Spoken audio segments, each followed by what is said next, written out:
Hello, hello, hello. We're in for another episode of the Mental Threads podcast. I am here with one of my friends I met at Dreamville Fest and a fellow poet. If she'd like to state her name, please.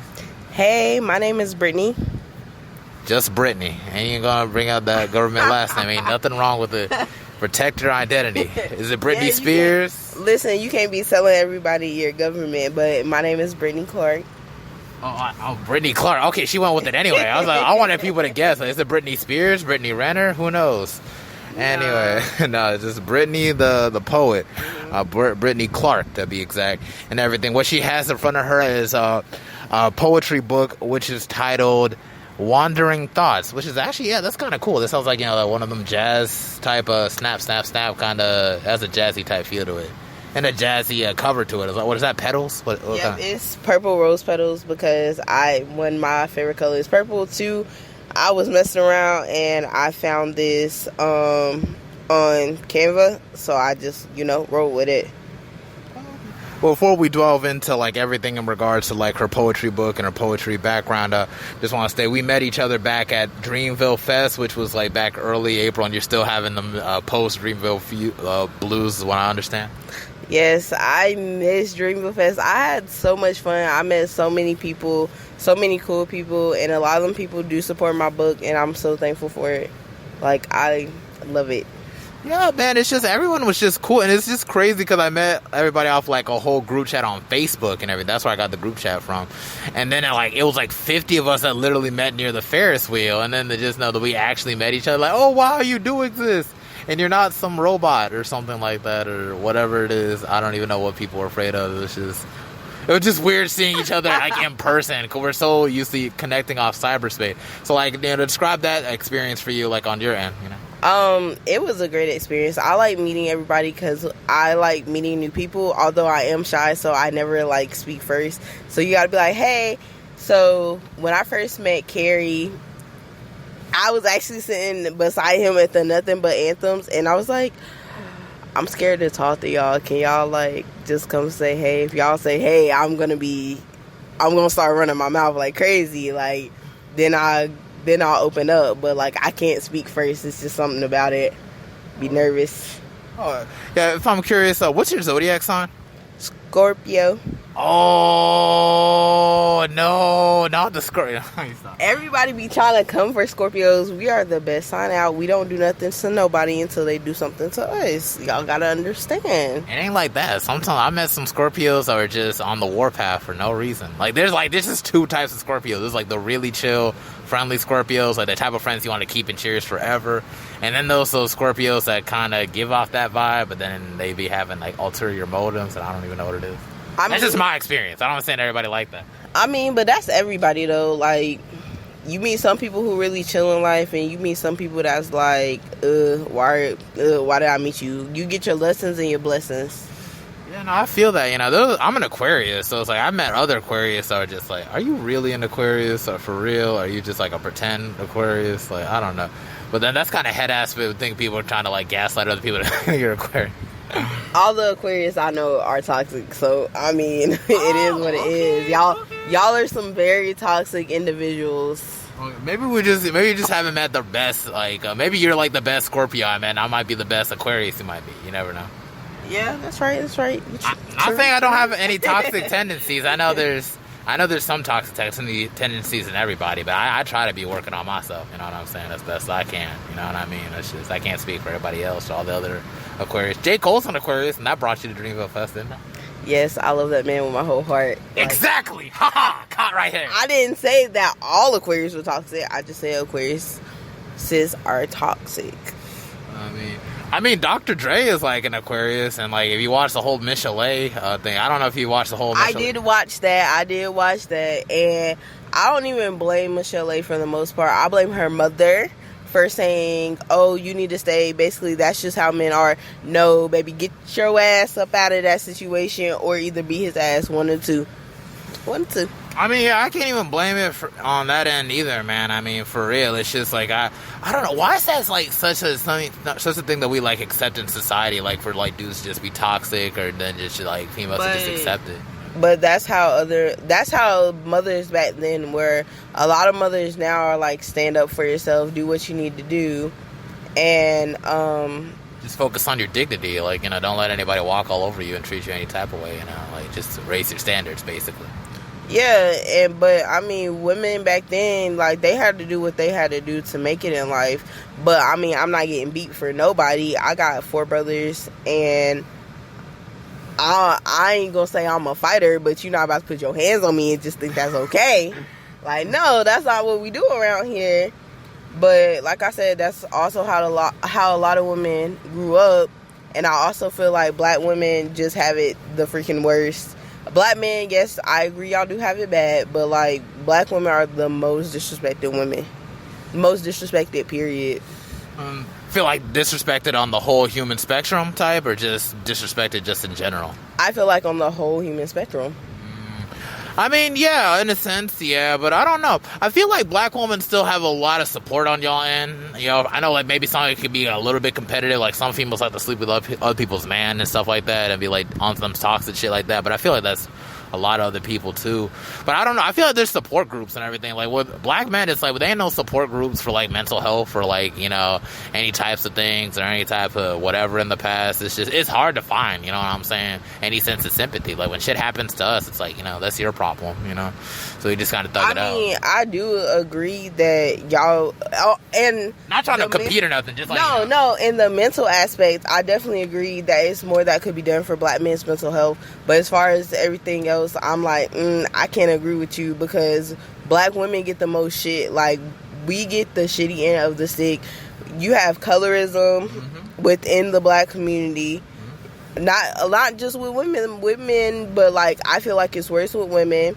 Not only do you have colorism, you have black men always disrespecting black women. But let a black woman be like, oh, I want this white man. It's why are you dating outside your race? Blah blah blah blah blah. But black men, because I be hearing all types of Yas Queen and everything in the comments. I feel like dudes get it worse or the wife was like, oh yeah, you don't like your mama or something like that. But these are the black men who go on their social medias and stuff, and they post and they're like, oh, white women this, white women that, praising white women like they don't have a black mother. That's kind of cringy. I'm not, from my perspective, cause you seen the whole that Ayana says something, I don't know, that one show on Oprah, a old girl who brought a bunch of black dudes that say they don't date like black women and they only date like I didn't see that. You didn't see that? There's a YouTube video, it's like Ayana saved my life, some stuff like that. I don't know, I think you might have heard her. I know who she is, but I ain't never heard it's that. It's embarrassing. It's really embarrassing. I feel like if you watch it, you would like get a kick out of like a lot of this stuff.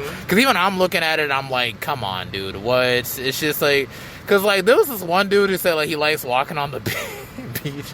He likes playing fiddles. It's like he don't listen to hip hop music or whatever. It's like, okay, so that's like your identity though. Like you expect people to just think like, oh yeah, this guy's so interesting and everything. He was like criticizing black women for calling each other bad bitches and stuff like that. It's like, and I'm sitting there like, come on. I'd be like, hey, what's up, G, to my friend? It doesn't mean he's a gangster and he's moving like cocaine or nothing like that. It's just it's just a term of endearment. I just feel like some of this stuff is kind of unfair.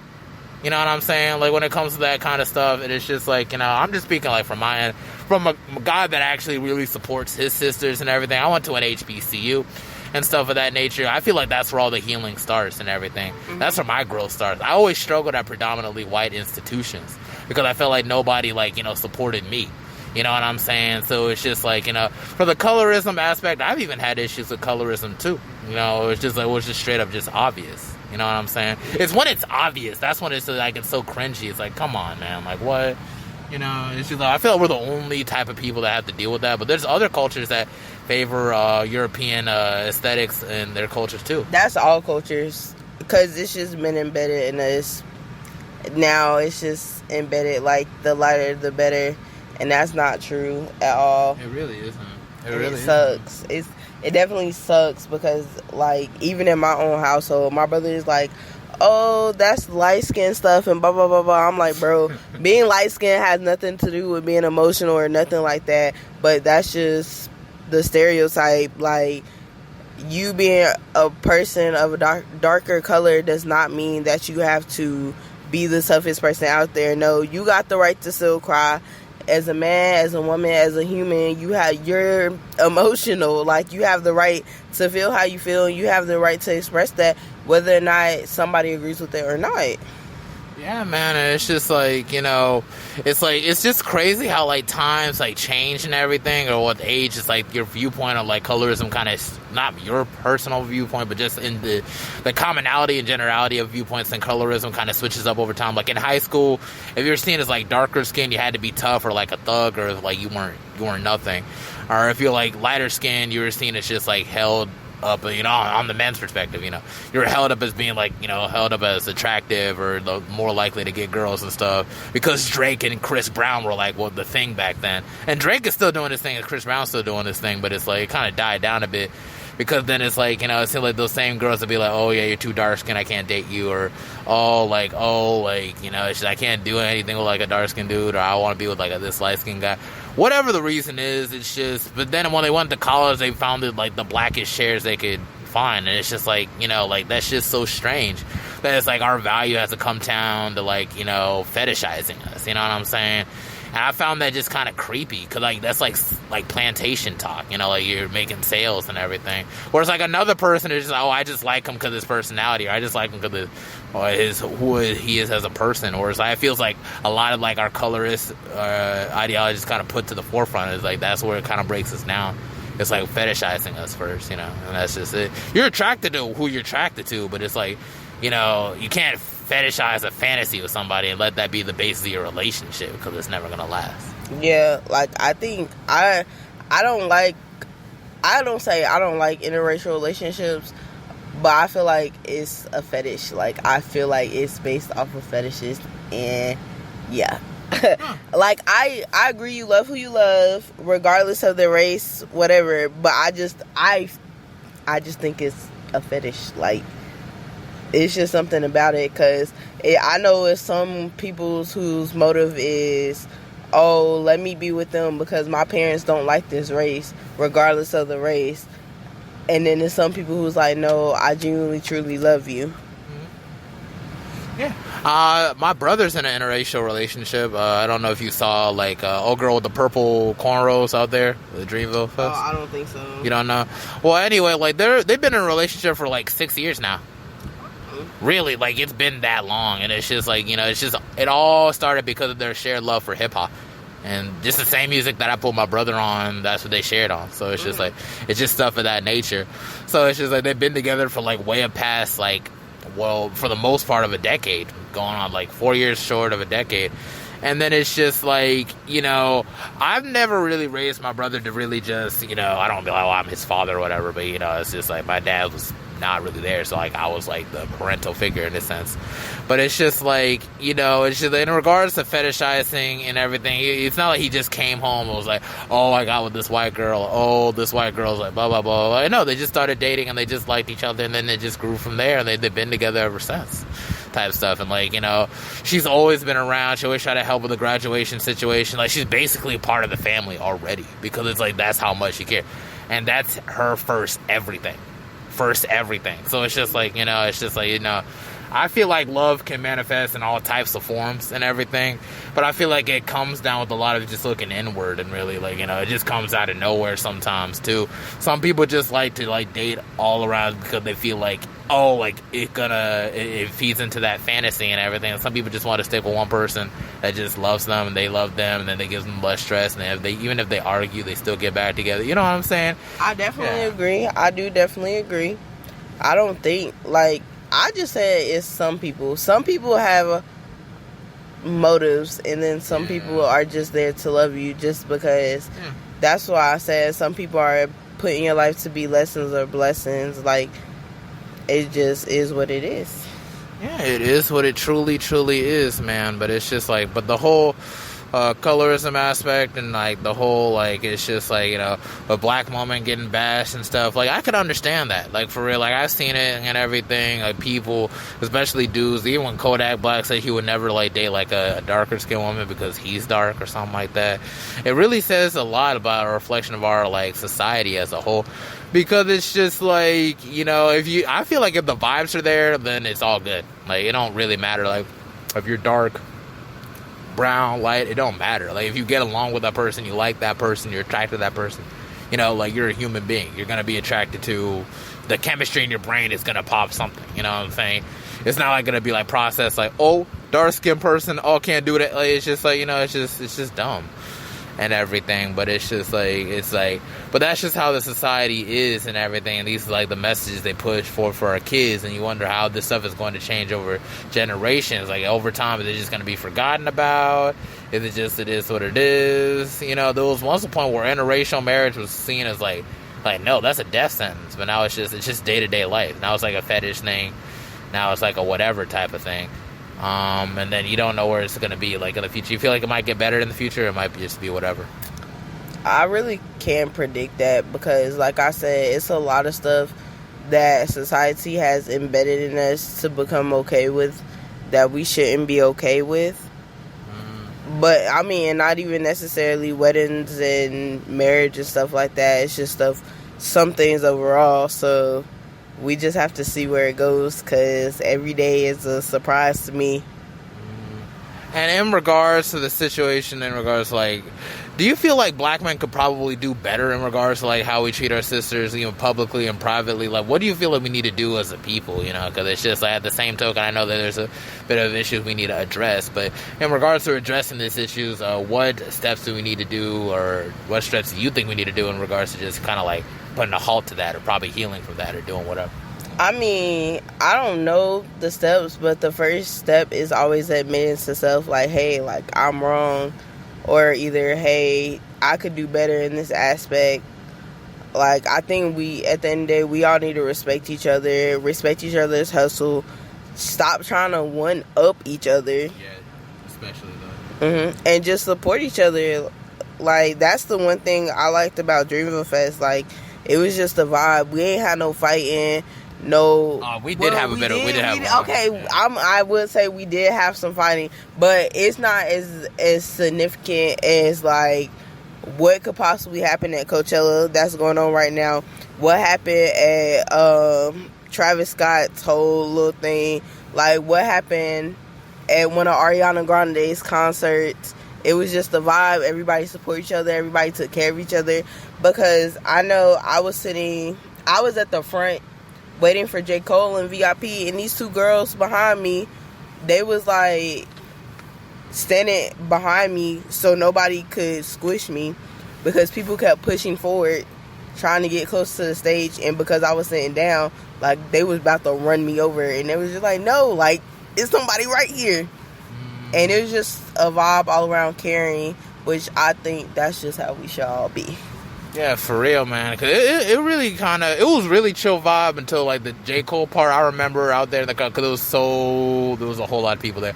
It was just so crazy because like I think there was one guy and his girl were fighting over the whole like Jada and Chris Rock and Will Smith situation. I'm like, you do know you don't know these people personally, right?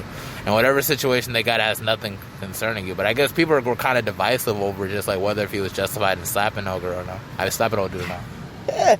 I mean, personally, we just would have been fighting at the Oscars. Me and Will would have had to fight it out at the Oscars because you're not going to slap me and just be like, oh, okay. But this is, I feel like maybe it was some beef even before this because it was a lot of stuff coming out about Jada, Will, and Chris. Like, I read something where it was like, Jada said going on a date with Chris Rock was like the worst date she ever been on, and then that they had probably been beefing ever since. But that doesn't matter. I mean, I understand why Will Smith smacked him. Don't disrespect my wife. But I mean, it's other people out here disrespecting your wife and you ain't done nothing to them. Then it's like, okay, Jada has always had a shortcut, so I didn't even know before Will Smith slapped Chris Rock that she had alopecia. Like, I didn't know that. Like, a lot of people got it and you don't even know that, to be honest, because sometimes they have so much hair you cover it. Yeah. And she's always kept a short cut, so it was kind of like, wow. But I mean, people get made fun of every day, B. So I mean, and he's a comedian. It's not like he was being malicious, you know. Just we didn't even know what G.I. Jane even was. I had to look that shit up. I didn't even know the Oscars were even having that night. and everything. But I know we're still talking about it. It's kind of old news now because like now it's like they're getting a divorce, which is kind of sad. Who's getting divorced? Yeah, Will and Jada getting divorced. It's like $400 million divorce. I did not know that. That's interesting. Imagine slapping some dude and that was the thing that literally had your whole divorce with it. You know, because she didn't stick by Will. You know, at the same time, it was like, oh yeah, you should have never done that. It's like, dude, that's your husband. I mean, if you don't feel like why didn't you just tell him right there? Like, you could have stopped him and you didn't stop him. And I was like, oh yeah, no, I'm not with that. Like, but it was also a red table talk where Will Smith. I haven't seen it, but like I said, this is stuff that I've been reading. Where Will Smith was like, he played Jada's birthday for 3 years, and she was not happy. And I'm just like, at this point, just leave that man alone. Like, leave that man alone. Yeah, 3 years to plan your birthday, and you still felt like, oh wow, that's annoying. Like, it's just like, what? I heard about that stuff. I'm like, damn, I'd be afraid to get married because like, what if you like someone so much, like in your 20s and in their 40s, it's like they're that malicious to you, like, you know? I mean, that's when you have to let the relationship go. Like, I understand they built an empire, but it's like, it's not worth it. Like, that's toxic. Did they really build an empire? Because like Will Smith's kind of acting career versus Jada Pinkett's acting career. Come on, like, I love Jada Pinkett's movies, but it's like compared to Will Smith now, it's not about their acting careers. It's just they built an empire. You know Jada and you know Will, right? Yeah. You know, and before there was Jada and Will, there was Jada and there was Will, and they still were both equally known. But that was in the 90s, though. Like, Will Smith, like, kind of grew into the whole, like, movie industry with, like, Independence Day, Men in Black, Bad Boys. Come on now. It's just, like, the list can go on. It's just, like, this franchise is, like, you know, Jada had her movie here and there, her hood movie with, you know, Jason's Lyric and, like, Menace to Society, Set It Off.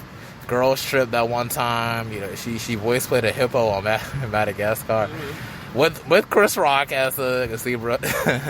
But it's just like, you know, it's just, I don't know. Empire, I wouldn't say they both built the empire. I feel like Will Smith kind of had the empire in his hand. Like, he was like married into it. But guess what? At the end of the day, that little bit of money, that little bit of acting Jada did, she could still live off that. She's good. She's good. Like, that's why I said it's an empire, because that's something they could pass down to their kids. An empire, I feel like they support each other, built it up, and did what they had to do.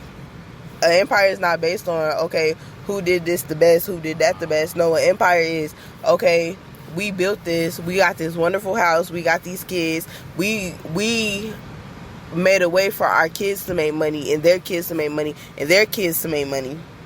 That's true. Okay. That's what an empire is, and that's exactly what they did.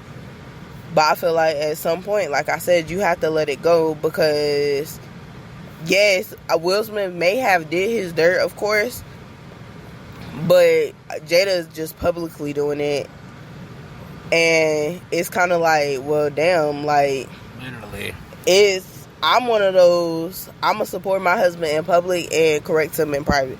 Yeah, that's better. Like, don't have to put your opinion out there all the time. But honestly, that whole situation would have been better in private. When you think about the whole Chris Rock thing, he could have literally went behind, like, yo, Chris, like, that wasn't the cool thing to do. She got alopecia, blah, blah, blah. You know, Chris Rock actually did a documentary on hair, good hair and stuff like that, which is kind of ironic. But it's just like, you know, it's just one of those things I feel like people could have been like, I feel like cooler heads could have preveiled, really, but it was just like, I just think it was like a bullshit situation. Like, everybody was just bullshitting. Everybody is overall just shitty, and I feel like it's really unworthy of people's attention, but we still talk about it. We still all got our opinions because it happened. Ooh, Will Smith slapped somebody at the Oscars when literally at the I guess because it was BET, I guess it doesn't make it more prominent because it's all Oscars. black. It was Oscars. I know, but I'm saying what I'm about to say, I guess because it was BET where this happened at, where like Suge Knight and Biggie them, they was all beefing. No, that was the Source Awards. Oh, it was Source Awards? Yeah, that was even worse. That's like super BET. Yeah, but point being is, it, like, even they was disrespecting each other, but it didn't get physical until, like, they left the building or whatever. But still being, it's like, okay, the whole situation could have been handled better. And Chris Rock, from what I've seen, has always came at Jada, so he shouldn't have came. But it was also said that Will Smith still be in his, like, he still be in his roles per se. So he was feeling protective because he had just did King Richard. So he just felt like he had to slap the shit out of him. But like I was telling somebody else, I was like, well, you slapped the shit out of him, but you ain't slapped the shit out of August, because that's who needed to be slapped. Yeah, he made a song about, like, the situation too. So it's like, I don't know. Being a celebrity must be tough, bro, because it's really just a matter of just, like, you know, everything you do is under a microscope. And it's just, like, literally, even day-to-day life, like, with people, even in society today with social media, people try to post other people's nudes, this, that. It's I'm mad, like, you're already a public figure, and it's like, your shit's always out there all the time. Yeah. Like, everything about your, like, like, your marriage, open relationship, whatever, it is out there. And it's just like, you know, can you think about a black couple that we just don't know much of? Like, Russell Wilson and Sierra. All we know is that they're living well together. We don't know anything else. I mean, and LeBron James and his wife. And y'all don't know that stuff because they don't put their business out there. Like, to go behind the reason I said that Will should have slapped the shit out of August. And I feel like even though Will Smith said he wasn't hurt, I feel like he was hurt simply because just the lack of Jada giving a damn. Like, Jaden brought August in to their home as his friend who needed help. And I feel like he was kind of what do they call it? Gaslighting? Not even gaslighting. I feel like he was kind of like nursed into this idea. Oh yeah, like let's fuck, like let's do this.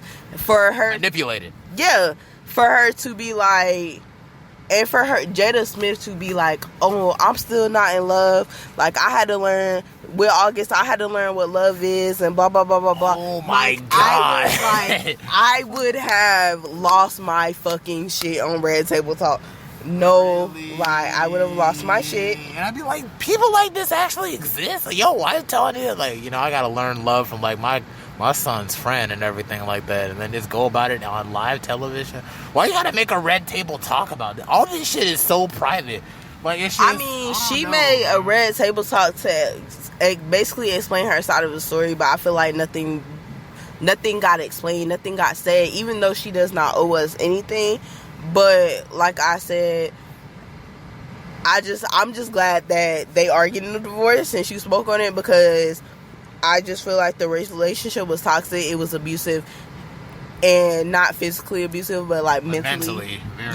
Mentally very abusive. And I'm just glad that they're out of it, because I can kind of relate to Will as far as I'm possessive and about my loved ones. Like, if I care about you, I'm gonna be like, so what's up if somebody hurts your feelings, period. And that's just the end of it. And I also feel like he's a giver. Like, I'm a giver. Like, if I love you, like, if you're my significant other, you can get the world from me. Like, my daughter, she gets the world from me. She gets anything she wants at the drop. Mommy, can I? Yeah, go ahead. We can do this. You can get this. Like, let's go. Yeah, man, it always comes from those who are very empathetic in nature. And I feel like people who are empathetic in nature and society, I spoke about this on another episode, like, we get the worst of it because the people feel like they can just get away with whatsoever. And so I guess, like, that's just why the whole Tupac obsession runs so deep with Jada, because Tupac will always be immortalized in that age, at age 25, as being like this super innovative artist that was also a thug and intellectual and all types of stuff. We never got to see an up and down from Tupac after that, you know? So it's just frozen. That thought of him will always be stuck as that. Even though, like, dude went to, like, freaking acting school in Baltimore with drama with Jada and everything, you know, and stuff like that. He wasn't necessarily a thug per se, you know? Like, we didn't really know. I mean, but I don't even use the term thug, because I say it like this. I don't think people are thugs or anything as such. I feel like you do what you have to do in situations. And that's just it at the end of the day. He did what he had to do. Some stuff, yes, he didn't have to do, but it's all about like how you came up and your mentality. If you listen to that man speak, he was very intellectual, very, very intellectual. Tupac was very intellectual. And then he was just like, "Hey, I just been out here doing it." Like, when it comes to career wise, to put it like, I support everybody career wise. Like, if you a stripper, you make your money. If you dealing drugs, make your money, because to be in the mindset of a drug dealer or a so-called thug, you have to understand like what they went through. They didn't choose. A lot of them didn't choose this shit. To be completely honest, a lot of them was like, okay, well, I have to eat, or they had to be a stand-in for their dad, for their siblings, and take care of other people.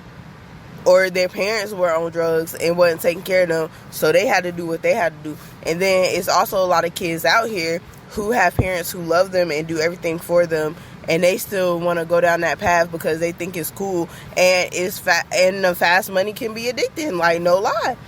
But it's most people, they not doing it for fun. Like, I have a friend that I know, he not doing that shit for fun. He doing that shit for survival. So does that make him a thug because he's doing it for survival?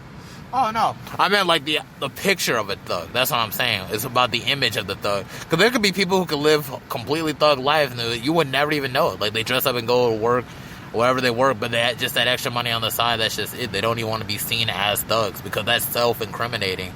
And then there's some people that just like to brag about little things that they do, the guns that they get that's unregistered, and then they fuck themselves up. And it's just like, why even put yourself in that position, being incriminated and everything, when you could have just kept it on a low profile. I mean, but I think thug is a made-up concept, so... Oh, no, definitely.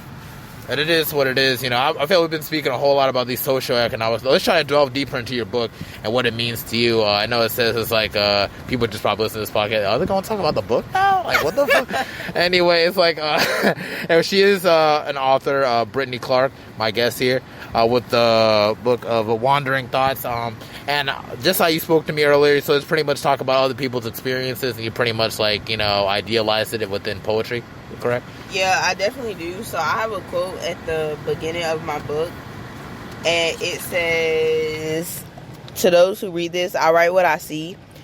You should all remember that observation is the key." And then I found this quote on, I was just on Google, not even gonna lie, and it says, "To acquire knowledge, one must study, but to acquire wisdom, one must observe," by Marlon Savant.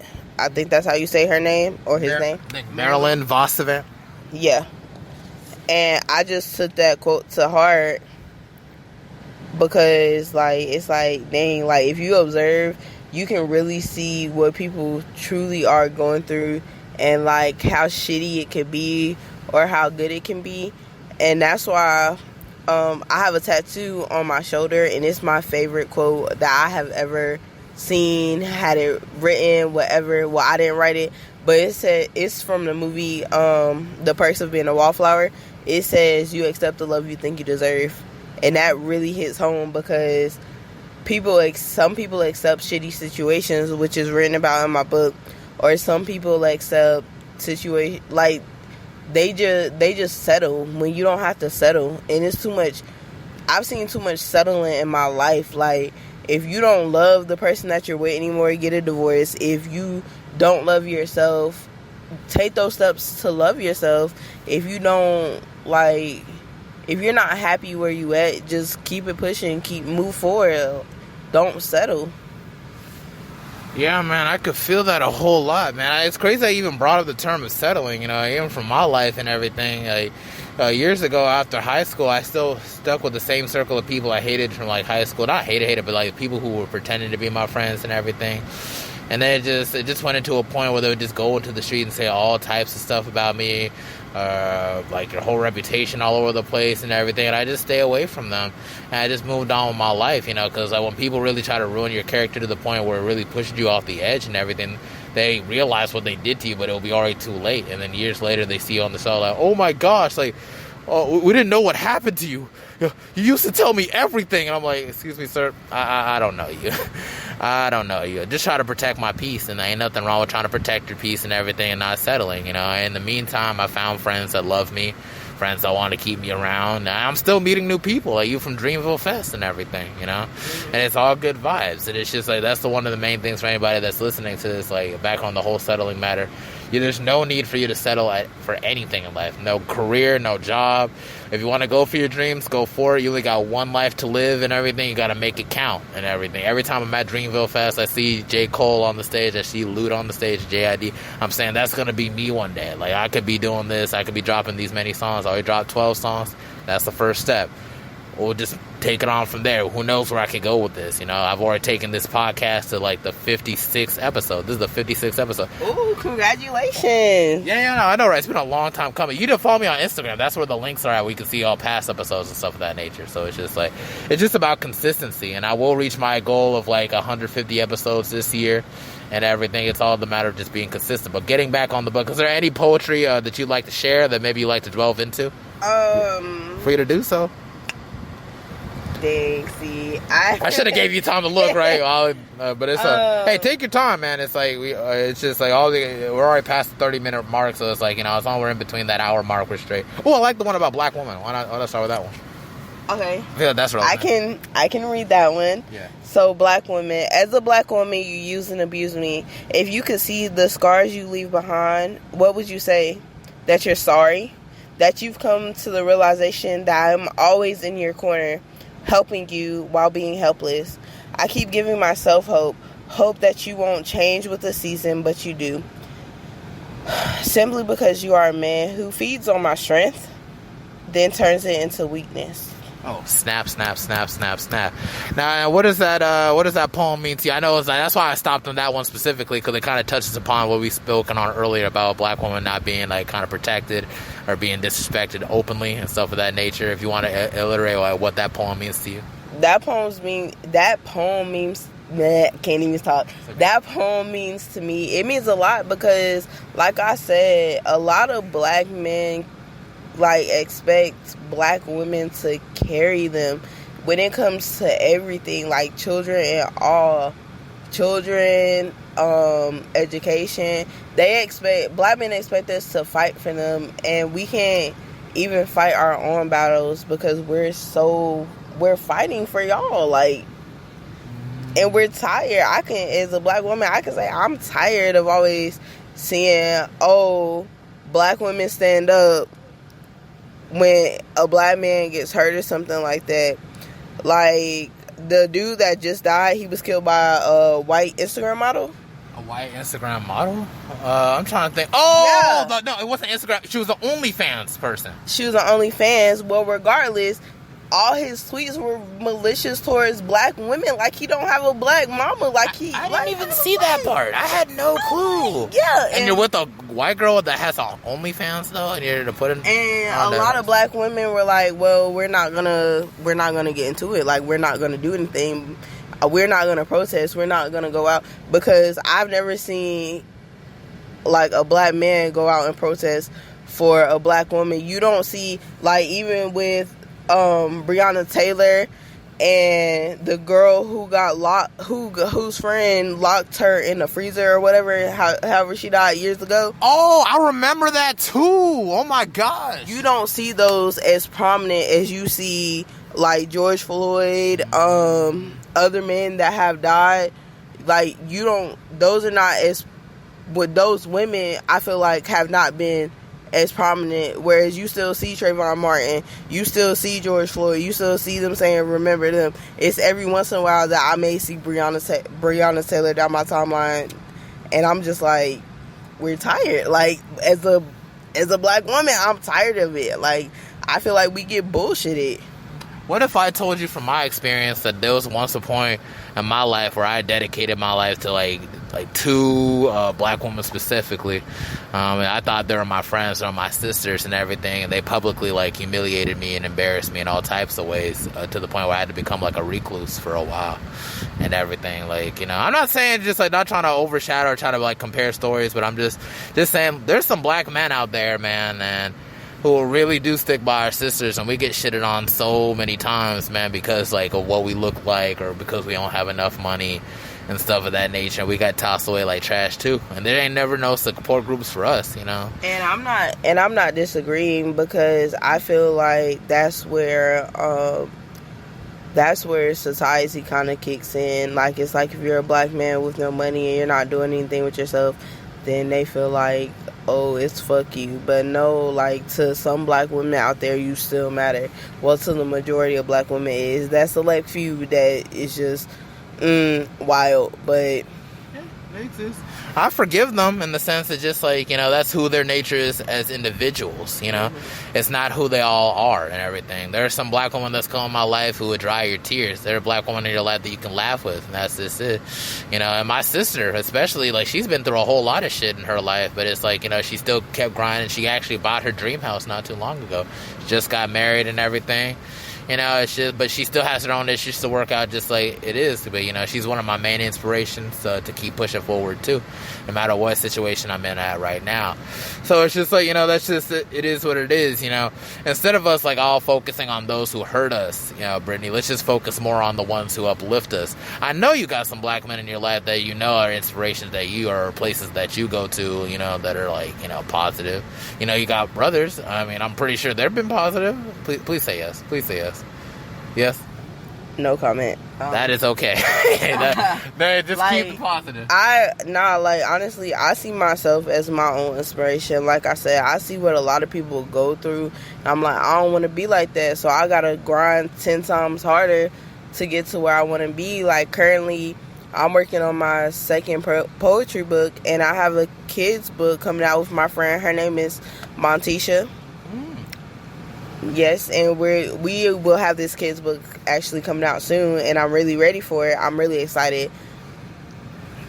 Oh, okay, that's nice. What is this kid's book going to be on? Do you got any ideas for this kid's book? Yeah, we're already in the works. It's called My Big Name, and this is about the names of black children, because, of course, I am a black woman, and I feel like a lot of people feel like it's okay to not correctly pronounce kids' name no matter their race, but I specifically talk about black people and black kids, and that's not okay. Like, your name is your name for a reason. Like, my mama named me Brittney for a reason. She didn't just decide, hey, this is gonna be your name. No, every name has meaning, so your name is big.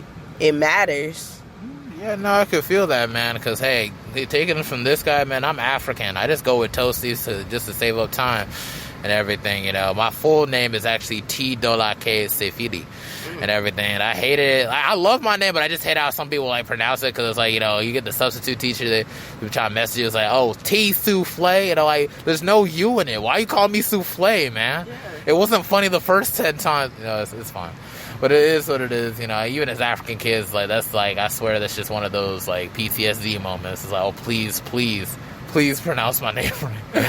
I beg you. But it's like, you know, to go into detail about my name, my first name T is like a deviation from my language of being is black, actually. And then the middle name, Dolake, means one can't make it on his own, or togetherness is key to progress, basically. And then my last name, Sefili, is 2 words. The first part is a say, is what you would name your first son. And then Fili, which is like the morning dew on the grass, basically. So it's like a lot of stuff well together, basically. So it's just, I can pretty much see, like, that's just my name. But it's just like, but yeah. If you like to pick another poem you want to delve into, because I feel like we've spoken less and less about this dang book. I mean, look, I'm just following... Okay. I'm following your lead. We're touching on a whole lot of socioeconomic matters, so it's still a pretty good episode regardless. What about reality? You want to touch on reality? Reality by Brittney Clark. Just let me know. Okay, reality. I can't sleep, so I do drugs. I'm the type of kid who always needs a hug. I just want to be real snug. Yeah, I'll lie. I'll say my mental is good. Really, I'll lie and say I'm feeling really good. I just popped that pill, so my eyes are about to shut. Now I don't have to see my life unfold. In my dreams, I'm a queen. I'm very wanted. Sometimes I don't want to wake up. It sounds bad, don't it? In reality, I'm lame, so in my dreams, my true peace comes to existence. I dream what I cannot reach in my reality. Oh, snap, snap, snap, snap. So you can, in a sense, if I were to dissect the poem, in a sense, it's a reflection of how society uses drugs as a sense to escape their reality and to touch the euphoria of a dreamlike state, correct? Yes, it's just simply about how people, when you're not being treated right, like in the community period, you turn to drugs because it's like nobody is asking you if you're okay, especially if you're the friend that's always okay. Like, mentally, you can be in the shitter, and you still gotta put on that fast skate, like, yeah. So then, once you lay down, like, once you do your drugs, you lay down, it's like, damn, I could relax. I can understand that, You want to pick out another poem, seriously, we're trying to make this all poem-based, man, for this next half.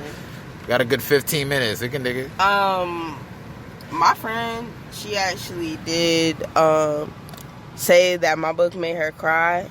And it is... Oh, this one I love. It's inspired by my grandma. She passed away in September. Oh, nice. What's the title? Hold on. It's called The Type of Woman I Hate, A Dumb Woman. Okay, 3 Types of Woman I Hate, A Dumb Woman by Brittney Clark. 3 types of women I hate, a dumb woman, because she used to say it's 3 women I hate in life, and that's a dumb woman, and a dumb woman. That's funny. That's fun. That's insightful. All right, but yeah, if you like to start, it's all up to you if you like to start. All right. Dear dumb woman, look at you depending on a man, not coming up with a plan, running around here like a loose cannon. Manhunt is the game you play. Just because you have this and that doesn't mean that man will stay. So honey, grow up and think. Accept the fact he is into every piece of meat he sees. His phone vibrates bright at night. This is when he comes home. That is when he comes home. Remember all those restless nights just because he wasn't beside you? Baby, that perfect man is a deception. It's all imagination. He won't ever be what you want him to be. You will always be his little secret, being treated how he wants you to be treated because you are blinded by false love. Not only false love, but material things too. Until you break those chains, then make your own way, you will always be a dumb woman. Oh, snap, snap, snap. Definitely don't want to be a dumb woman. It's good to be a smart woman. Hey, you want to keep on going the whole poems and everything, you just got the floor, man. Like, this is a once again, the book is called Wandering Thoughts, written by Brittney Clark. You best check it out. You got the floor, Brittney. Just pick out any type of poem that you want, unless you want to dissect the last one you just went over.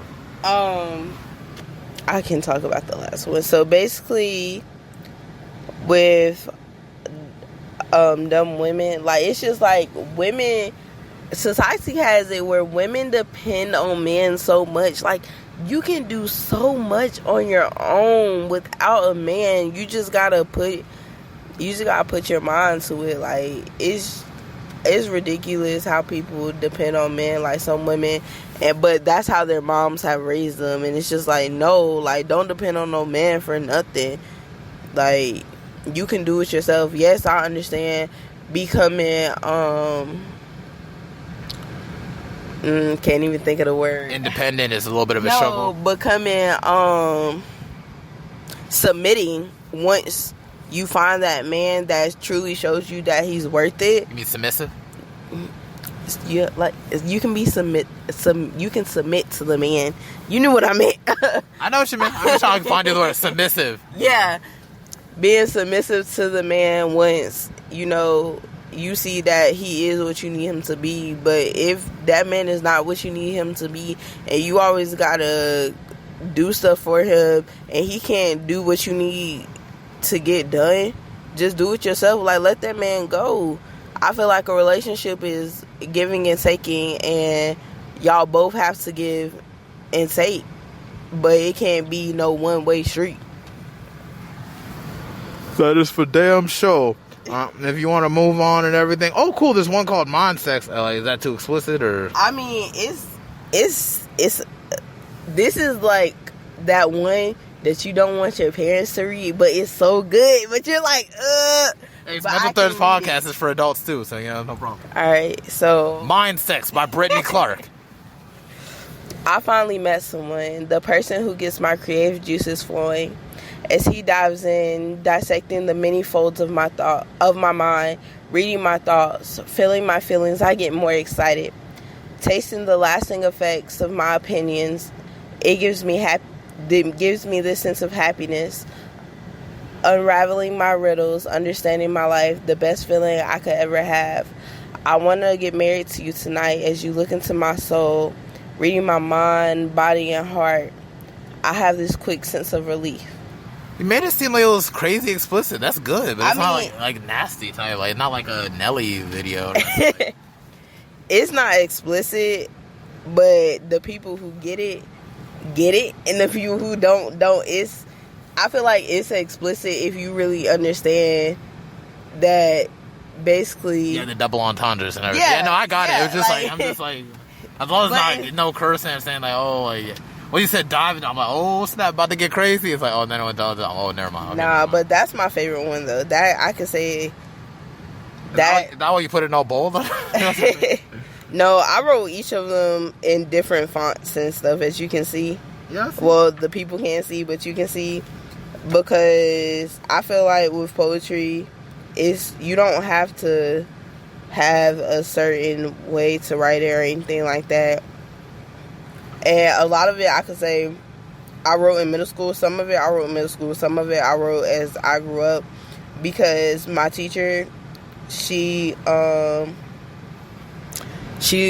started me with writing poetry because I had to write poetry for a project, and that's where I found my love for poetry, and I've been writing ever since. And then when I went to college, my friend Alex was like, hey, like, you need to be out here sharing your poetry. Like, you need to publish your book. Why are you not publishing your book? What do you have going on? I was just like, listen, I'm so scared of what people would think, because like I said, a lot of people think it's about me, which some of the stuff is about me, I must admit, but like a lot of it is not about me. It's just about what I seen people going through and their emotions, so I had to put it on paper.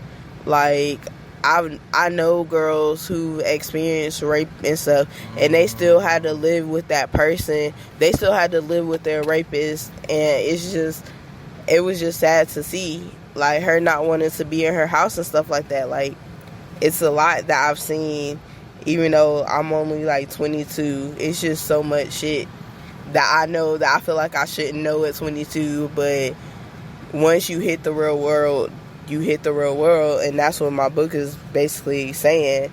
Like, yeah, no, ain't nothing wrong with that. You know, inspiration, it comes from you and your perception of things and everything. So never feel discouraged about, like, oh, why is she making the poetry book all about her? Everything. It feels like there's always somebody that has to hate on something for no reason. Hey, if that's where like your passion lies, let it be so and everything. And look, like, you put this book out and everyone supports it, right? I support it. I think it's pretty cool. Yeah, I did get one review though. It was from my grandma on my dad's side, because I can honestly say I'm working on my relationship with her, but as far as my dad and the rest of them, I don't really have a good relationship with them. And she was like, well, it seems like this is written about a girl who was hurt and she needs to get help. And I'm like, lady, like, what the hell? She literally written a review on the internet? Yeah, it's really on, like, if you go on Amazon, if you go to my Amazon, it's really on there. She really said that. And then she proceeded to give me, I think it was 3 stars. Yeah, so... Family problems. Grandma just realized how to use Amazon. Let's get it. Yeah, and I mean, like I said, we're working on our relationship. She said to let go of the past, but... You got 6 stars from me, just letting you know. Oh, thank you. No problem. I think it's cool.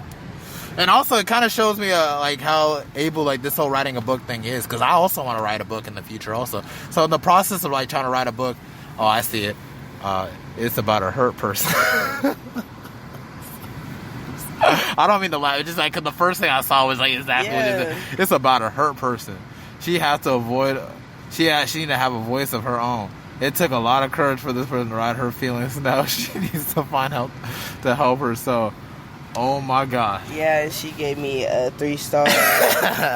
And that had nothing to do with the book, though. That has something to do with her own personal opinion. But, you know, I don't. Old people just don't care, bro. That's just. I feel like they just reach a stage where it's like they just don't care, man. Yeah, I mean, like I said, my grandma that passed, her name was Carolyn. We were really close, but my grandma who wrote this review, it was just like, like I know you're doing this out of, I feel like, spite.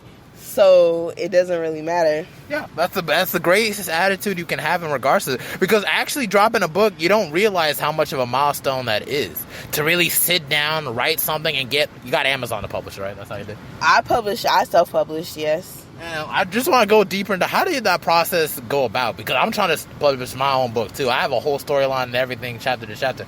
I just got to kind of write it out, like what it is, how the chapter's going to go and everything, right? Get onto it, but it's just like, listen, I'm definitely down to help you. I definitely, it's Facebook groups and stuff like that. I kind of YouTubed it, I'm not going to lie. But I now have found Facebook groups. Like I said, my friend Montisha, she's very good with stuff like that. And basically what I did was I found the KDP Publishing, the Amazon self-publishing. I took my books, I formatted them a certain way for KDP, and then I uploaded it, and it took me like 7 times to upload it correctly so it could be where I wanted to be. I even had to call customer service a couple of times, but I got my book to where I wanted it to be. That is so great. That's actually amazing, though, because, like, you know, people of our generation, you wouldn't expect to kind of do things like that. You know, there's only 2 people I know that have written their own books. One guy I knew from the Men's Achievement Center at North Carolina Central University. He written a couple books. And then there's you. So it's just like, now I want to actually write a book, not because, like, oh, yeah, y'all wrote a book, but it's just something I want to do. So it's like to keep in contact with y'all. And everything's like, okay, maybe that's just the universe saying, like, oh, yeah, you can do it, but I'm going to just give you a couple links here and there to kind of, like, you know, just help you on your way. Because the first step into, like, try to do something new is, like, knowing people that are actually experienced in doing it. So it's like, you know, hearing it from me and, like, you know, don't ever be discouraged with what people have to say about your book, because that's a milestone in itself to actually get it done. Whether it's a poetry book, whatever type of book, kids book, it's a dang book. You mean you have to sit down, you got to write some things and get it published, and, you know. And, like, people from the group chat pretty much support your book, too, right? Yes, definitely. I'm waiting to hear the reviews from them. I'm so nervous because I'm confident in my work, but like I said, I'm a very shy person. So it kind of took a lot for me to share it. Again, thanks to Montisha, because thanks to Mo was doing a lot, because she was like, no, you need to put it out there. Like, your work is good. I don't know why it's not out there. What are you doing? Because I had wrote this book a year ago. I published it. People did buy it. But then I kind of, like, fell off with it. I'm like, because it's my work. But then I'm like, now, especially because of my friend, she's one of the reasons that I'm going 10 times harder with my books and stuff, because she has a 3-book series herself, and she's like, yo, like, I got you. And I'm like, okay, bet. Like, I'm like, and that's why I love her as a friend, because it's like, if you got me, I definitely have you. And I'm supposed to be flying out to Oregon, and we're going to do like a pop-up book shop and everything, and I'm super excited. Yeah, definitely go for it. That's where your heart lies, and that's your passions lies. Let it lead you, man, for sure. And everything, you know, it's like, I'm supporting your book and everything. You got an Instagram, right? I definitely do. I have 2. I, of course, have my personal Instagram, and then I have my poetry Instagram. I haven't really posted on my poetry Instagram in a long time, so I'm getting back to it because I really suck at social media. That's okay. I feel that too. But see, since I'm gonna pretty much upload your episode on my podcast, I'm pretty much repost it on Instagram too. I'll see if I can pretty much repost your book also right after, so people can, like, hear this podcast and, like, hear, like, try to read your book also and everything. I ain't got the biggest following, but it's like, once this stuff gets monetized, boy, it's over. It's over. That's what I'm saying. That's what I'm trying to work too, you know, so to get attention to y'all works also, because I have artists and everything I be interviewing on this thing too. So, like, for the first time to actually, like, you know, interview, like, an author, a real life author right here and everything, you know, named Brittney Clark. The book is called Wandering Thoughts. ignore that 3-star review. This is a 6-star book and everything. And yeah, it's definitely worth the read, I'm sure. So I can pretty much get it off Amazon if I wanted to, right? Yep, you can get it off Amazon. I told people they can DM me because it's $10 on Amazon. If you want me to sign a copy and send it out, like I'll mail it, free shipping, it's $15. And I'll write like a personal little note in there. That's $15. Or on Kindle, it's free. Oh, on Kindle, it's free.